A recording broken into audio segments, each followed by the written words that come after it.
Hi guys, and welcome to Kikiko Events podcast, where we talk about wine, viticulture, sommelier world, travel, and tourism. I'm Kristine Mansuy, sommelier and founder of Kikiko Events. And in today's episode, we'll be uncorking Umbria in Italy, actually called the Green Heart of Italy and one of the country's most underrated and authentic wine destinations. So today I have the privilege of having my friend Katarina Andersson. She is a wine journalist, consultant, communicator. She also has her own podcast and blog called The Grapevine Adventures. She's originally from Sweden, but now living in Florence since 20 years. And one of her skills or particularities, she likes to share lesser known Italian wine producers, the grapevines, so all about wine education, about Italy and way more. So welcome, Katarina. Thank you. It's so great to be here. Thank you for inviting me. I'm so happy. And now you're a guest because you also have your podcast. So usually you're the host, but today Yeah, that's true. Well, it's more relaxed to be a guest. I mean, you don't have to think about it. It's true, but it's also stressful because sometimes it's questions that you're not prepared to answer. That is true. Don't worry. Don't worry, I'll not ask crazy questions. No, So I did prepare a bit, so it's nice, and I'm happy to talk about Umbria because it's a region that I don't know a lot about, that I think people are curious to discover. And I had recently friends and clients that has been traveling to Umbria. I think it's still very emergent in terms of wine tourism, in terms of popularity. But I've heard amazing stuff about Umbria, and I could see the stars in their eyes when they were just like, it was just amazing. And it's very green, so we will talk about it. But first, before we dive into the region, can you share with us how you got into the wine industry? Because now, you are very well connected all over Italy. You do all these amazing trips and actually create a lot of content on your blog and with your podcast. So how it all started? Well, I'm actually an academic, so I did a PhD. That's why I came to Florence, because the European Union has its official research institute between Fiesole and Florence, so it's just on the hills. Then I kind of went back and forth a bit. I taught a bit in Sweden, and then I decided to stay for other reasons. And then around, I think, 2011, 2012, with a friend, we had always been interested in wine, and I often visited wineries just for fun and stuff. So we decided to take a sommelier course because we saw an ad in the center of Florence. So FISAR was kind of doing these courses with smaller groups, and it was quite... So we just started, and actually we started because we thought it would be a good way to get to know kind of guys. But it turned out it wasn't that good. There was a lot of nice people, but there was no really very interesting guys. So you have your sommelier certification? Yes, I do have. We did the whole diploma because it was a lot of fun, and so FISAR in that period in Florence, it was very small as an association or delegation, but they had this idea to have smaller groups and make it more a community. So we kind of visited wineries together. We did tastings together. Nice. So we kind of formed this kind of group where we also hang out outside of the course and also after the diploma. So they were very successful. Like FISAR grew a lot in those years to become quite big. Very cool. And so what made you do the move to actually live in Italy at full time? Because you used to travel. I mean, full time, I think around 2000, not going that much back and forth. I think it was around 2006. Okay. So 2007, 2008. Because I was still teaching a lot between 2006 and 2008, but I think I already lived here more or less. More. So I think, 2008 was probably the year when I lived more in a more fixed Yeah. So because you had plans of doing this as a full-time work, or eventually because it was also your passion? No, I only got into wine in 2011 or 2012. Before, I kind of did part-time teaching history and part-time translations. Mm-hmm. The wine just because while we were doing the course, I started writing a free blog in English just to talk Okay. about the wineries we visited. But I honestly didn't think anyone read it apart from people around here or some Yeah. English speaking friends. But it turned out that people actually read the blog. So I think also because I shared it often on Twitter because I found Twitter was fun in that period. And it Okay. turned out it was the channel where you could actually meet very very high level people that would chat about their thoughts, their hobbies, what they thought was fun. And also there was a lot of Twitter chats in that period.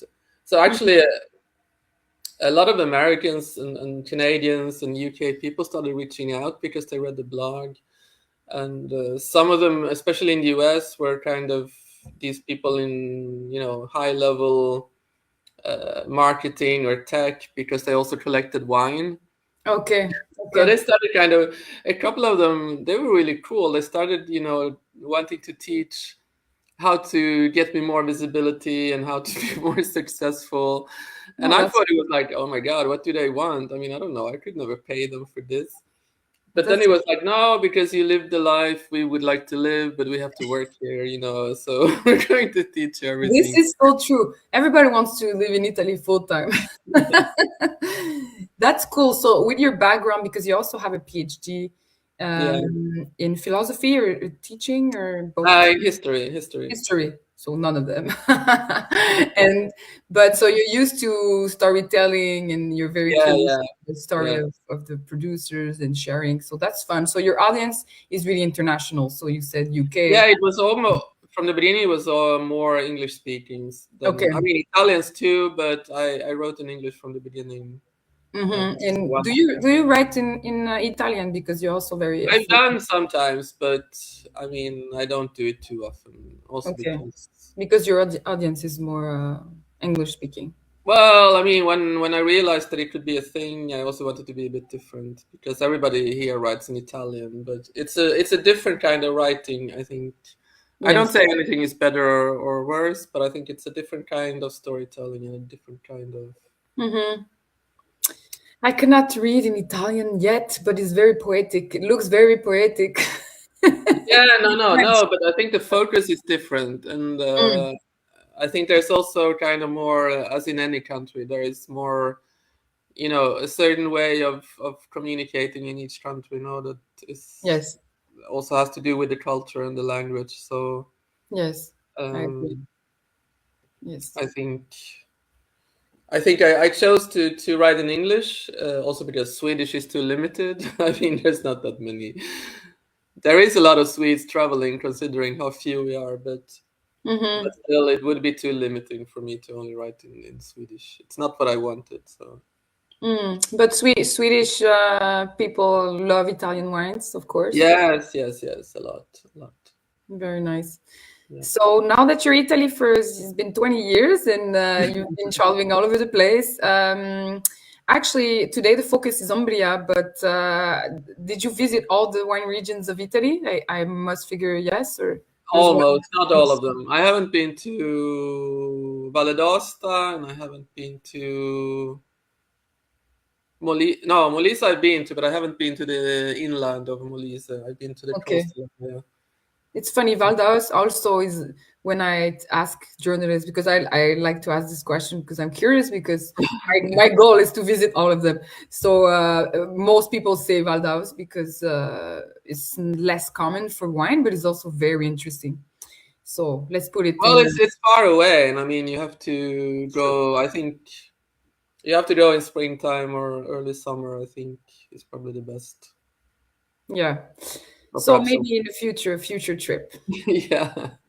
No, the So wines are great, so I would love to go. I mean, yes, I mean, that's how you discover a region. I mean, even as a sommelier, like you study here in Canada, for instance, we have wines from all over the world. We're able to get bottles of pretty much almost all the wines in the world, the most known at least. But once you visited the place, the region, you met the producers and you were there, you understand everything. Because otherwise, it's difficult to very understand the terroir and what it's like and the culture and everything before you have visited the place. So No, that is true. very I mean, I must say that is really true. When I got the diploma of the sommelier, I realized I knew nothing. I mean, I knew a lot of stuff, but I didn't really understand what they meant. So you went like once or twice to a winery during the course.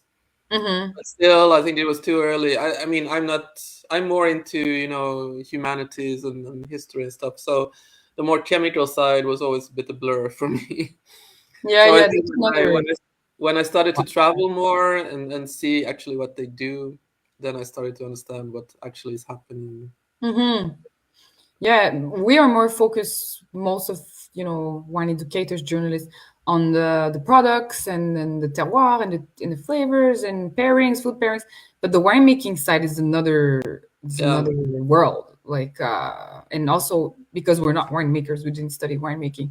Yeah, it's like it's science. It's something else for sure. But that would be an interesting blog to start on wine winemaking techniques and stuff and the evolution of winemaking. Yeah. yeah, that's So yeah, let's dive into Umbria. So you Umbria. just Yes, you just came back from a press trip to Montifalco, right? Uh, yes.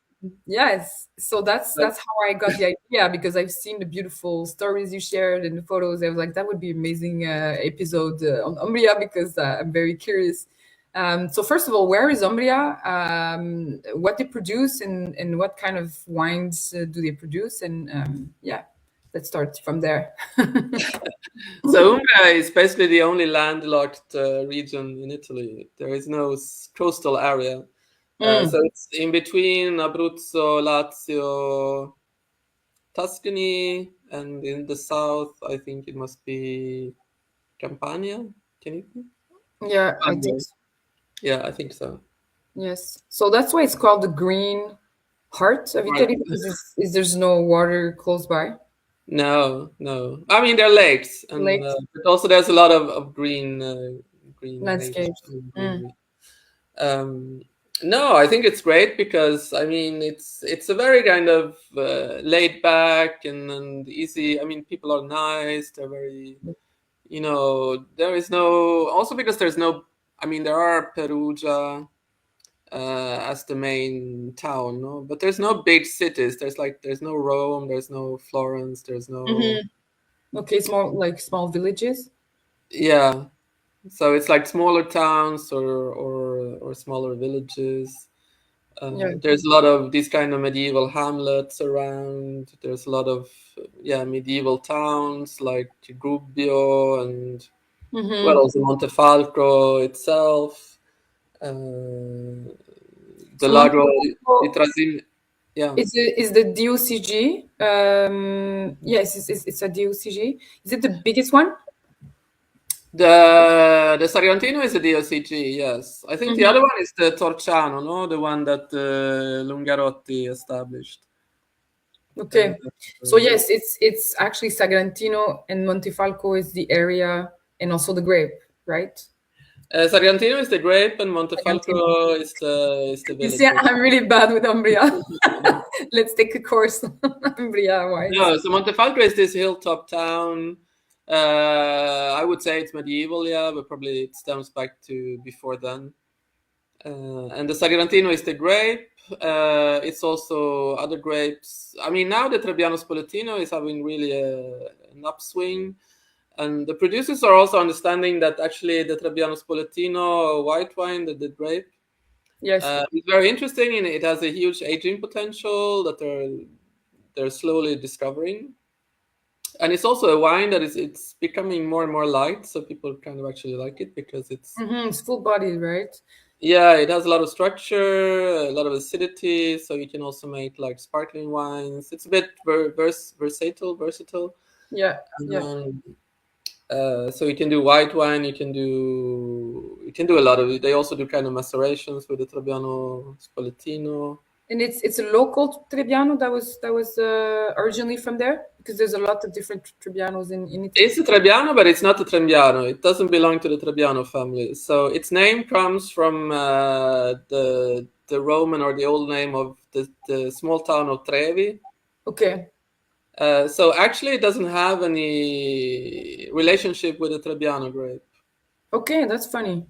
So, but Welcome to the indigenous grapes. Yeah. Oh, that's interesting. And what's the profile?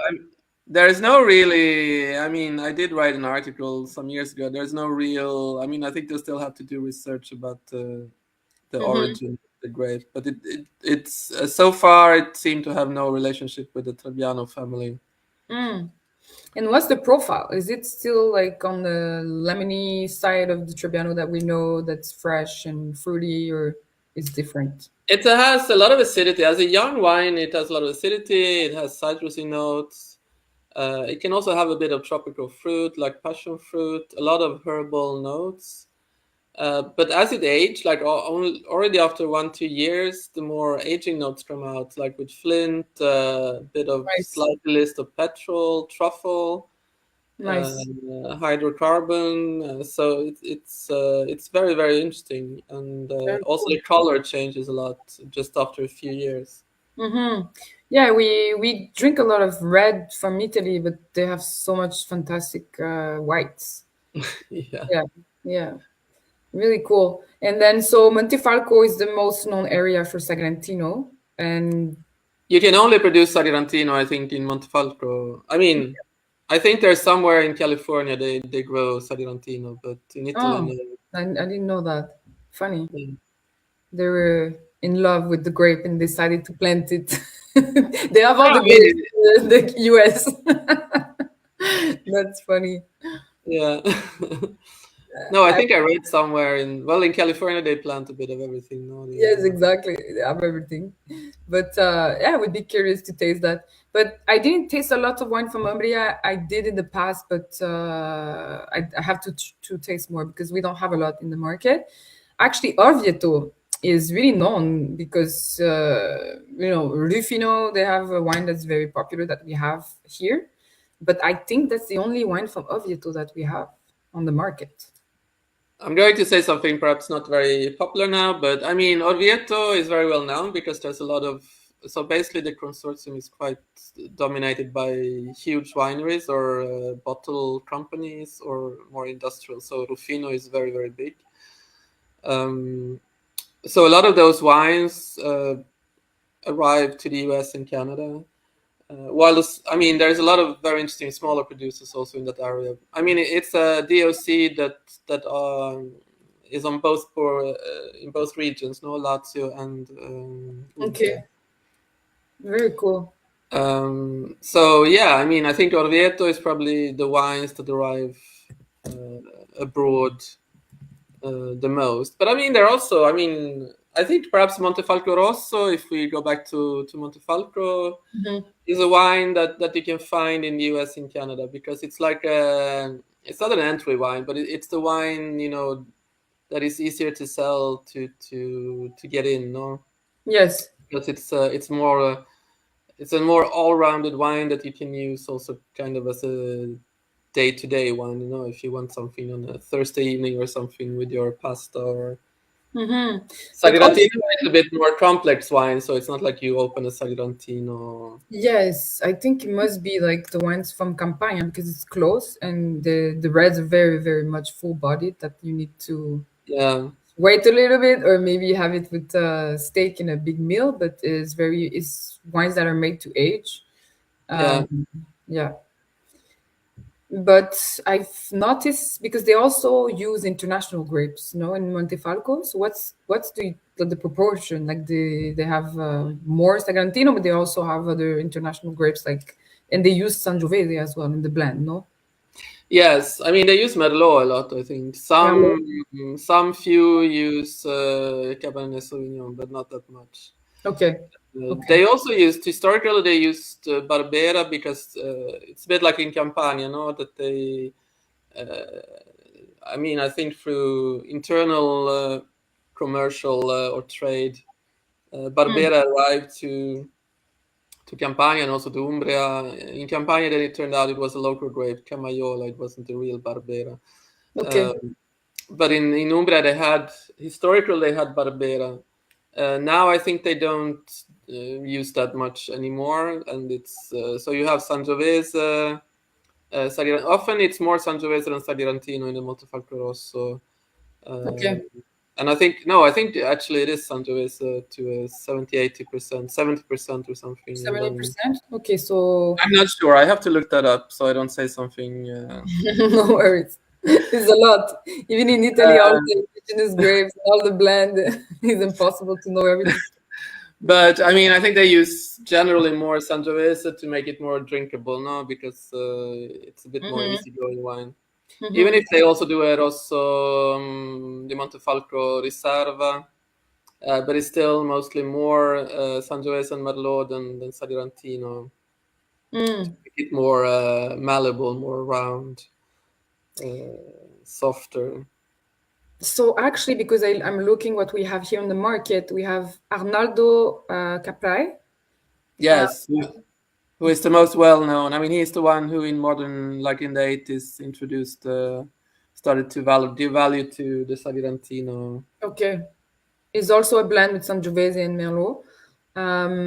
But definitely we have to organize a tasting with Montefalco wines so people discover. Because I feel that it has a lot of authenticity because of the grape in its origin. And also, people love to have wines that are fruity, but also easy drinking and can pair with all kinds of food, which I think is the case. Yeah. Yeah. And then Orvieto, we also rediscovered because I think it was a wine in the past that was very popular, but the new generations don't know about it. I mean, there's a lot of really great smaller producers that make fantastic Orvieto, and also who use only the original local grapes, because the bigger wineries, of course, introduced Chardonnay and Sauvignon, and also wanted to plant more of those to use in the Orvieto DOC, no? Okay. But there was actually a couple of years ago, I think there was this group of smaller producers who kind of united in a smaller community or network to try to profile themselves and stand out a bit more. And they also had this view that they would kind of communicate better that they used the local grapes that kind of historically were used. Because to promote maybe the more indigenous grapes instead of the international grapes, what you're saying? Yeah. Yeah, I think so. I'm looking now the percentage of the Montefalco Rosso. But what I wanted to say about the Sagrantino is, like, of course, it's a very tannic grape, so it's known for being the most tannic wine, more or less in Italy or in general. The thing is that if it's treated right in the vineyard and the tannins are not too green, it's actually fairly soft tannin. So, and then it also depends, the winemaking, I guess. If you realize more how to also the winemaking and not have too much invasive oak. And what about the similarities with Aglianico? Do you think it's similar in the profile of Campania? No, not really, and not that much. No. Aglianico is very tannic. It's very tannic. Yeah. No, it's not. No, I think it's not that similar. I think the tannins are quite different because the Aglianico really needs a lot of time, and the tannins are a bit more harsh. Yeah, a bit more harsh. But it's a beautiful wine, but it's very tannic.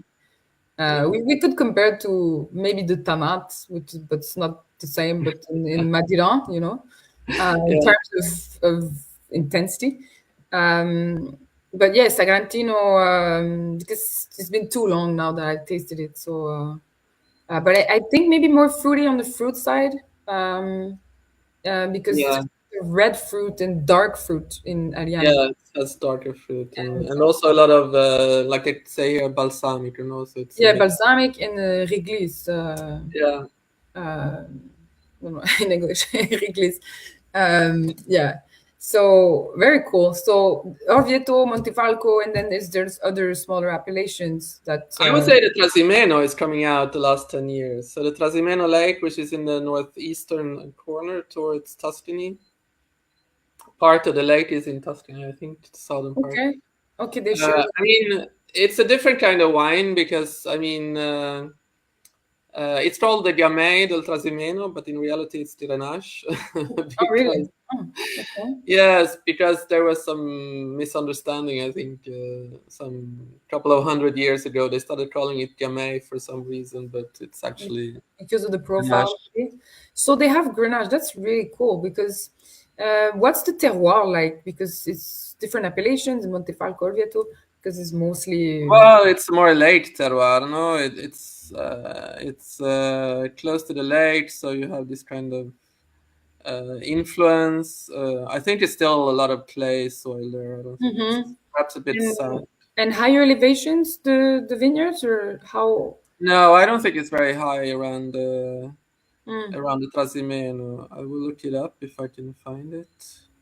But Montefalco have different elevations in the vineyard? Yes. So I mean, yeah, I mean some are a bit lower, around 100, 200, 300. But like for example, the Tenuta di Saragano, which is in the southwest, on the border of the denomination. Okay. It's around there. They're around 500-600 meters of elevation. Okay. So yeah, different. Because it's like a mountain region kind of climate. Because it's I mean, it's very, yeah, you have a bit of the mountains because you have the mount, I think it's called the Sibillini on the border with Abruzzo, no? Where you have the. And then there's a lot of, so around the Trevi that we were talking about before, it's a bit of a hillside mountain landscape. Now, probably I said something terrible, but I think the mountains are called something else. But so yeah, I mean, you have the hillside and you have a bit of mountain landscape. Actually, when I was visiting Trevi, like just before the pandemic, or we were actually took us up half towards the mountainside or hillside, and we were actually caught in a snowstorm. That really hailstorm that just kind of crept up on us like in half an hour. We were standing there looking at the landscape, and then suddenly we saw this black cloud, and it was like a hailstorm. Oh my god. Okay, so it can get windy. Quite funny. So we had to kind of run to the cars and drive down. And what period of the year was that? That was like in February or something, I think.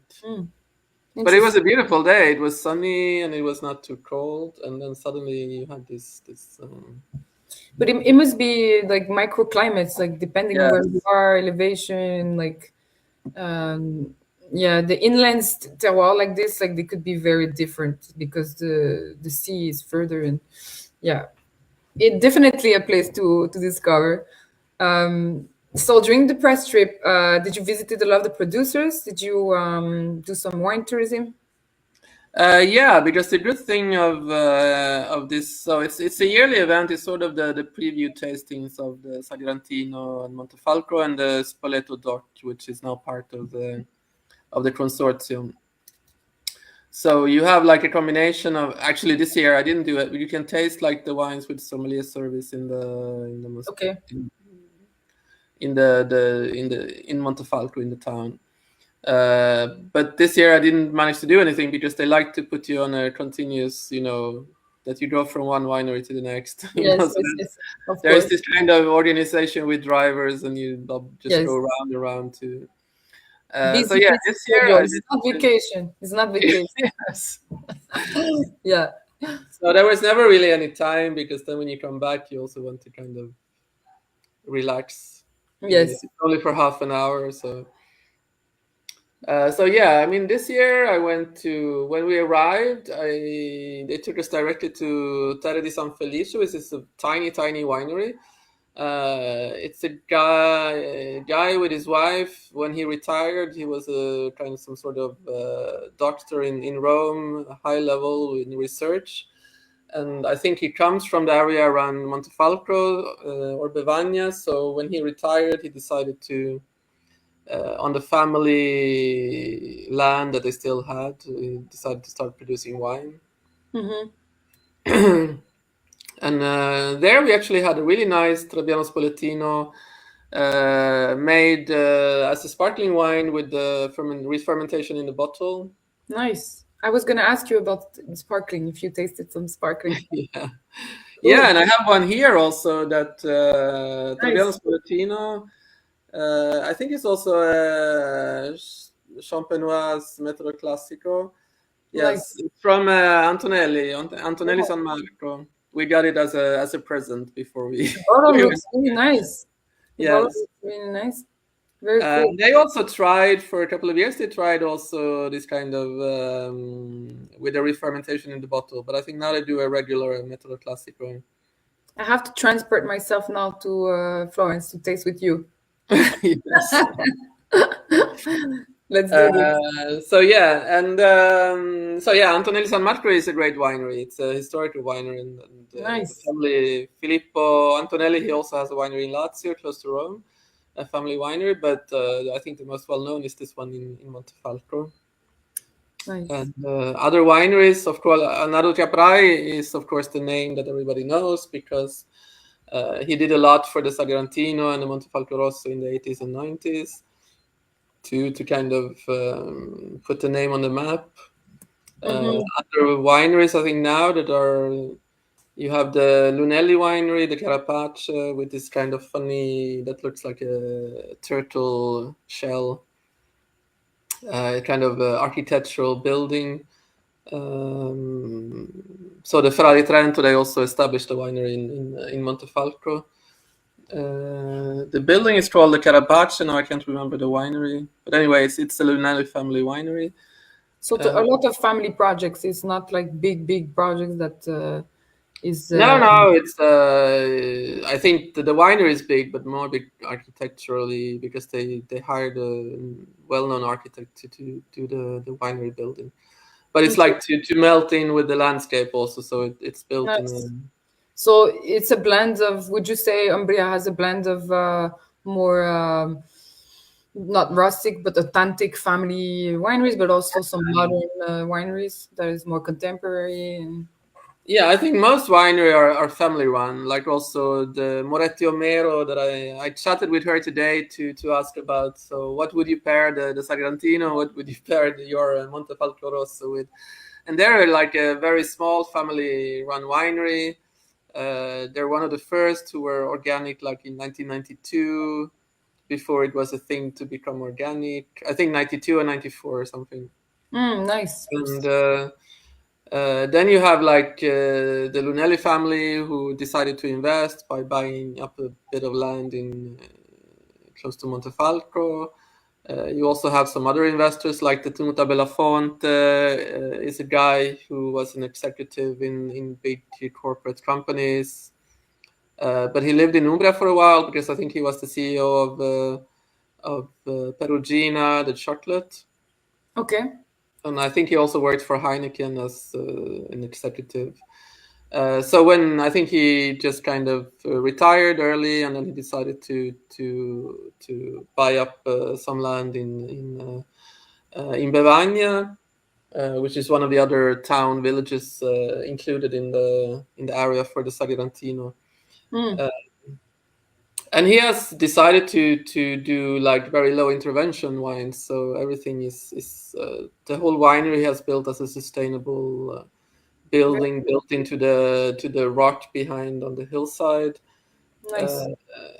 And he's like, I don't think he's biodynamic, but he doesn't use as little as possible Very cool. during winemaking, but also during in the vineyard. I don't think he uses any. You already did a review of all these wineries or not yet? No, no, not So yet. we will share after our conversation on social media the names of the wineries, so we can if people are Yeah, curious to visit their website or social media page. And good. So about the gastronomy, because I know that Umbria is famous for the truffle. But that's pretty much all I know about Umbria's gastronomy. That you can do truffle hunting, and they have nice truffles. So, what did you taste when you were there? Well, some years ago, I actually went truffle hunting. Oh, that's so They have cool. this, not the Tartufo di Norcia, but I think they're called the company doing a lot of selling Tartufo and doing the truffle hunting is called Urbani or something, I think. Okay, And so I was there with some other group, and we did they took us on a truffle hunt, which was very cool. very nice. And then we could taste not the truffle we hunted, but some other snacks they had prepared with truffles. And Uh, what do they prepare? Like, do they eat a lot of meat? Because yeah, it's a lot of meat in Umbria. They're yeah, also known for like curated meats, and so when you go there, yeah, I mean, if you're a vegetarian, it's not that. I mean, yeah. there's a lot of vegetables too, Take but it's a lot. note. But Yeah. everywhere in Italy, no, no, maybe in the south, the Oh, in the more south, you fish. have a lot of Yeah. vegetables, I think. But Yes. it's true that when you go to Italy, when you're a vegetarian, it's a bit more difficult. But there's always Yeah. some options. You can always have cheese, but if you're vegan, that's another story. Yeah, Vegetable. but actually they have some. So there's like, for example, I mean, they do this kind of asparagus, wild asparagus, which I had once or Nice. a couple of times in Montefalco, because like there are different restaurants in the small town of Montefalco where you can eat during these days when you're there, and Hmm. if you're not at the winery or if you decide to stay in town to taste with a sommelier service. Nice. So there's like one restaurant, Retartu, I think, who is a very cool place, and in the middle of just next to the piazza. And apart from having a lot of the wines from the producers around, Yeah. Umbria, he also always does so he does different dishes with tartufo or wild asparagus. Mm. Sometimes in the autumn they also do these kind of soups with leek Nice. and mushrooms. Uh, Nice. And a lot of farm to table. Do they have like more emphasis on organic for the food, even or from like small I mean, production? in general, in Italy, that is quite the thing now. No, that you should have as close to a 0 kilometer as possible. And Yeah. in Umbria, yes, but I mean, in Umbria, it's also quite easy because you have a lot of these, that they do themselves, the curated meats. So, for example, the Norcia, except for having the truffle, they also are known for their curated meats. Mm-hmm. Um, you have like there is this special little bean from the Trasimeno Lake area, which is called Fagiolino del Trasimeno, which Okay. is high in protein, and we actually got it when there is this. I think the more well-known winery at the Lake Trasimeno is the Madre Vite winery. Okay. And it also does a very good Gamay del Trasimeno, the Grenache, Hmm. uh, due to the dominance of the Spanish dominance in the 16th or 15th century, I think. Oh, that's interesting. Actually, one Uh, of the best Grenache that I've tasted are from Spain, from Catalonia. Fantastic, fantastic. So I see the influence of Grenache in that area. That's really interesting. We definitely need to taste this. yeah, or I don't know if it was a domination, but anyway, there was like part of the royal family of the Aragones, I think, who was in the area in the 15th or 16th century. Like also like in Sardinia, the Grenache is also Mm-hmm. pretty True. different with the It's a bit Canana. different. Yeah, Cananao, yes, is different. Is I think it's a little bit lighter. And then most Grenache also from the ones from France that are more full bodied, but it depends where they are grown, right? But also because it's more or less morphed into not a local grape, but to something different in Sardinia, no? So it has this Yeah. change in its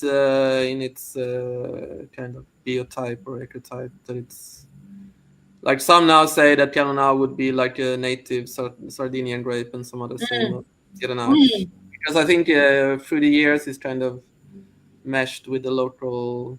Okay. I don't Interesting. know.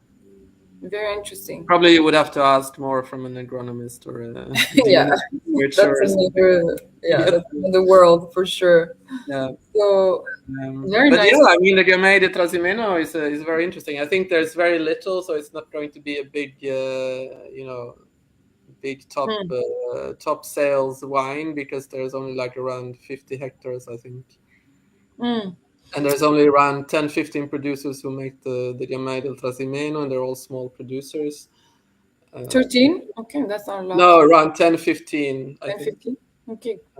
And Madre Vite is the main winery, which is more well organized. And I think Niccolò is the owner, and he also does he also grow like these kind of cereals, beans, olive oil, of course, and it's a very interesting winery to visit.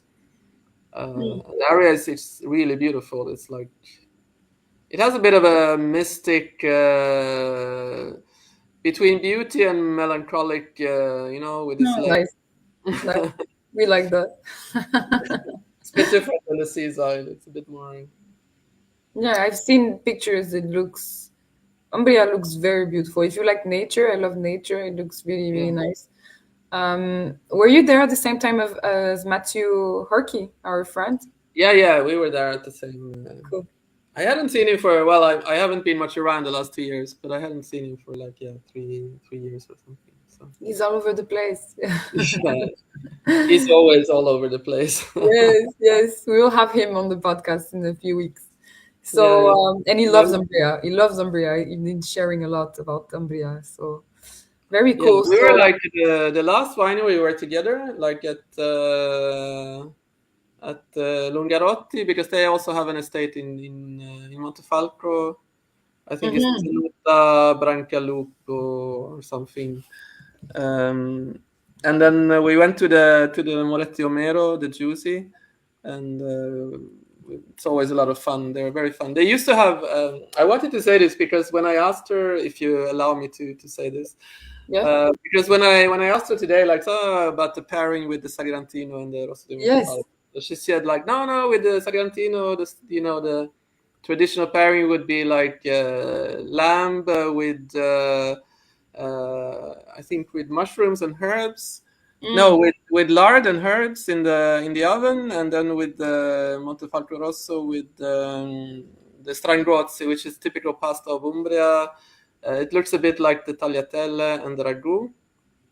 And so we were there together, and anyway, they used to have this grandmother, the nonna, which was, and I think she passed away a couple of years ago. And I met her actually 7-8 years ago. And they used to do these videos cooking with their nonna, because so Juicy and her sister Lucia, I think they're very funny. They're these two sisters who are joking all the time and very ironic. So if you go on YouTube, you can, I think it's called, I can send you the link later on. They still have these videos where they were cooking with their grandma, and I think she was around 90 years old or something. And wow, it's really funny. That's fun.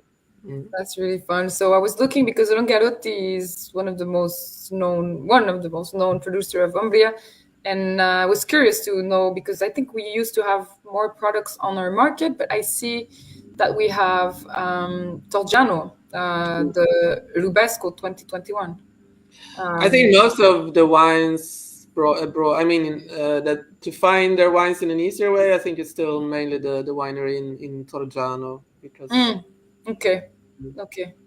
And they have limited, in Montefalco, they only make the Montefalco wines. So okay, I think it's lower production. Also, it's less. Okay, that's why when I wrote Montefalco, I didn't see Rongarotti, but It's 90% Sangiovese and 10% Colorino for the Rubesco. Yeah. And I think it's nice. It's older vintage, 2021. Yeah. And it's No, only it's a great wine. It's a great wine. it's only $22 Canadian. Yeah. So it's cheap. So I'm going to taste this this weekend. Yeah, now that we're talking about Umbria. No, it's a great winery to visit also. And I mean, the family is so nice. I mean, they have this. I mean, it's a big winery. It's one of the largest in Umbria, I think. But still, they're very down to earth. So it's very. But also, I think in terms of hectares, I think I've read that it's like 15,000 hectares of vineyards. Like it's not one of the biggest. So no, it's not like Veneto where you also have like vineyards along the autostrada or something. You know. Yeah. It's like Prosecco vineyards or Glera vineyards along the motorway. That's interesting. That's why it's interesting to visit, because it's a smaller area of production and a bit more. Everybody knows each other probably, in the, I think the proximity that you have with the producers that are probably most of the time there, and then you can meet the owner, and it's a little bit more intimate. Yeah, because I mean, the last 10 years, the Montefalco producers and the Sargentino has kind of evolved a lot. So on the one hand, that they've kind of how they make the Sargentino has evolved. They themselves also say that they have learned better how to manage the grape in the vineyards, and then also how to go from the vineyard to the winemaking to get the best results.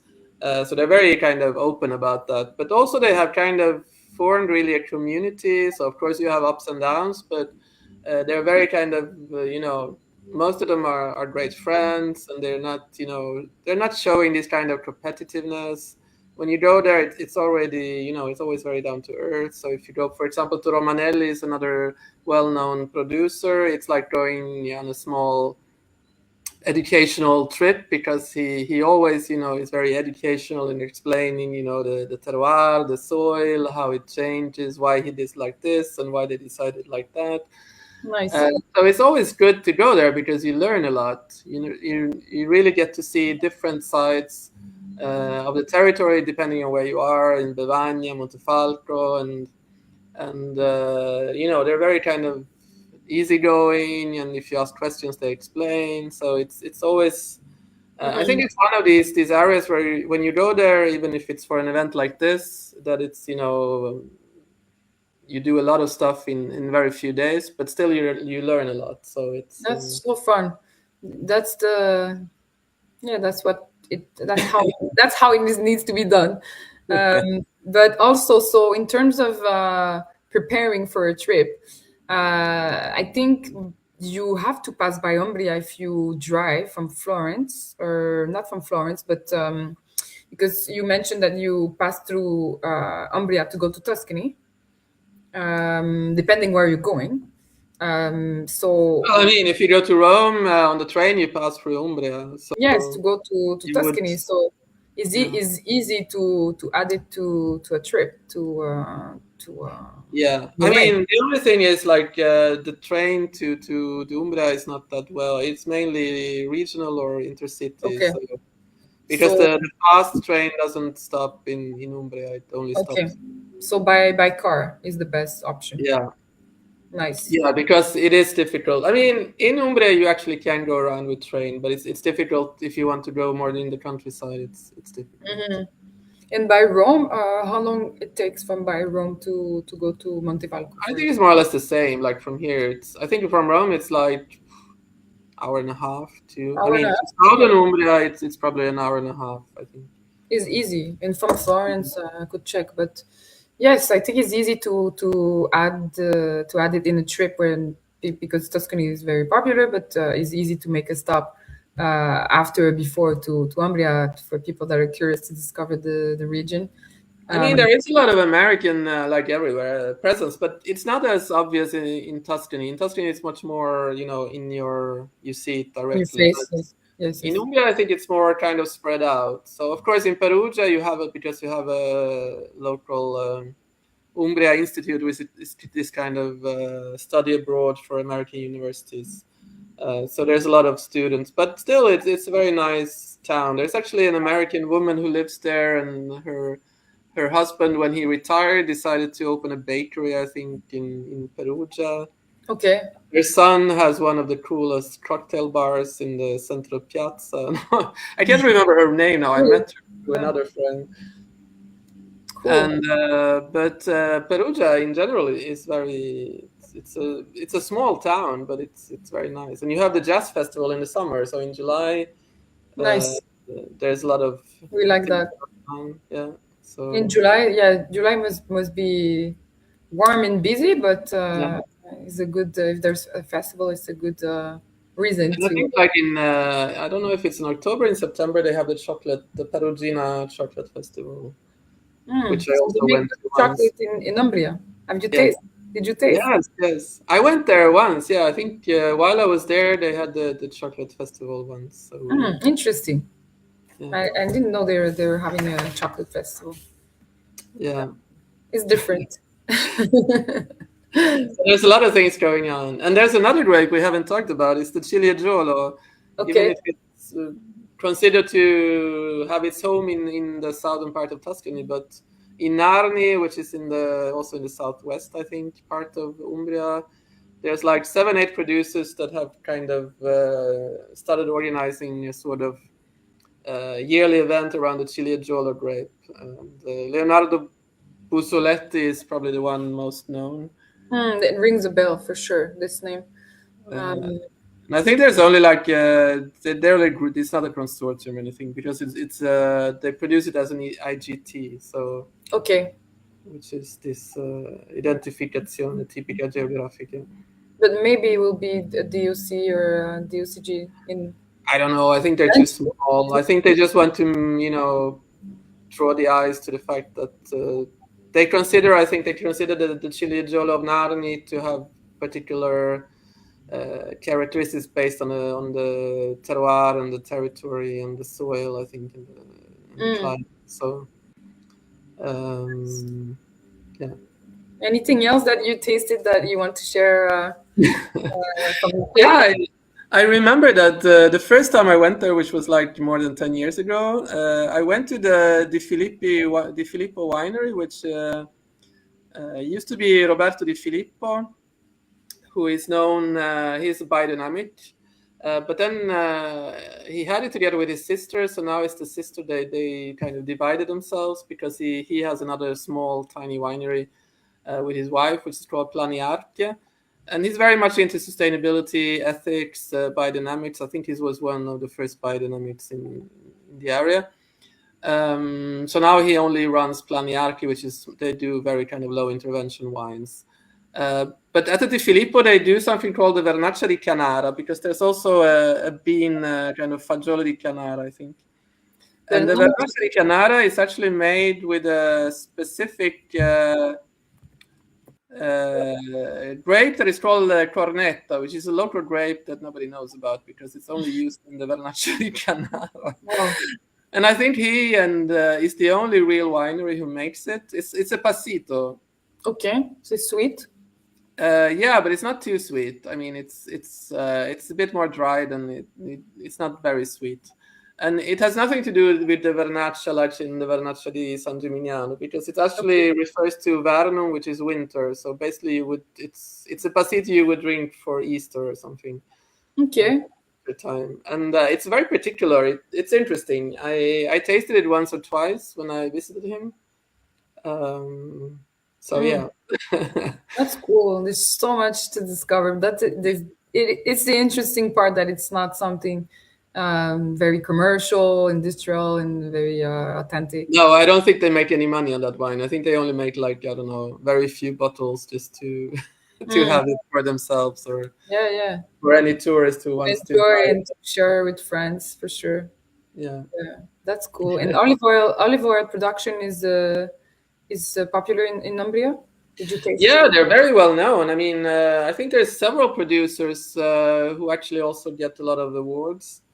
So in the area around Trevi, I visited a couple of olive oil producers some years ago. Gaudenzi is one of them, and they also have won a lot of Italian awards for kind of best olive oil and stuff. I So there's a lot of I never tasted the olive oil from Umbria.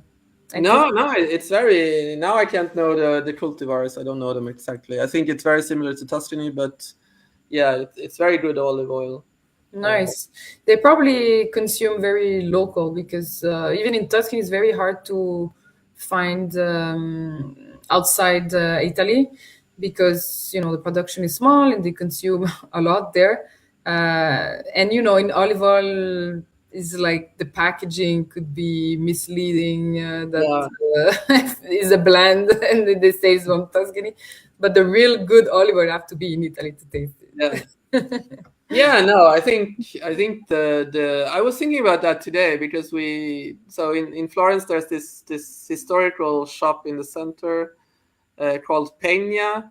It's where you can find like local delicacies and it's basically like a small grocery shop with the Tuscan typical products and it changed ownership, I think, 1 or 2 years ago because the old owners kind of retired and their children didn't want to continue.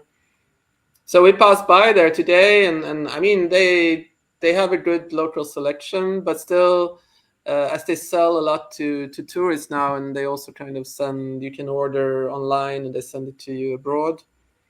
I noticed that for the olive oil, yeah, I mean, but it was mainly kind of larger producers. Okay. Like Frescobaldi and stuff, and I guess they have to have that because they have to have the numbers Yes. to be able to ship and sell. Because if you're a small farm, I guess you have a limited production, so you can't guarantee a lot of bottles of olive oil, which is a pity because I think in that sense, there's a lot to discover, but of course it's smaller production, so it's difficult to. You have to go there. You have to go to yeah. Or you have to know the producer directly, so you order it from him or her directly, which is not that easy. I mean, because no, of course. Excellent. So thank you for taking us on the tour to Umbria. I know there's so much more to discover, but I think gives us a little hint and some places and producers to follow and to eventually organize a visit. Yes, we should do that together. That would be so much fun. That would be amazing. And I have to go back to Tuscany as well. So I will do 2 trips together, and maybe just 1 trip to Umbria. But yes, that would be fantastic. Where can our audience can follow you on your blog and on your podcast? So my podcast or live stream is Wines of Italy. Okay. The Wines of Italy show, and you can find some of it's on YouTube, but on my website and blog is grapevineadventures.com, and there you can also find the podcast. So perfect. We'll be putting the links below if you're listening on Spotify. We'll put the links, and on YouTube, and also on Facebook and Instagram. Thanks so much for joining. No, thank you for having me. It was fun. Yes, it was fun to see you again, and hopefully next time we'll be in Italy. Thank you guys. Thank you everyone for listening and watching, and we'll see you on the next episode. Ciao. Ciao.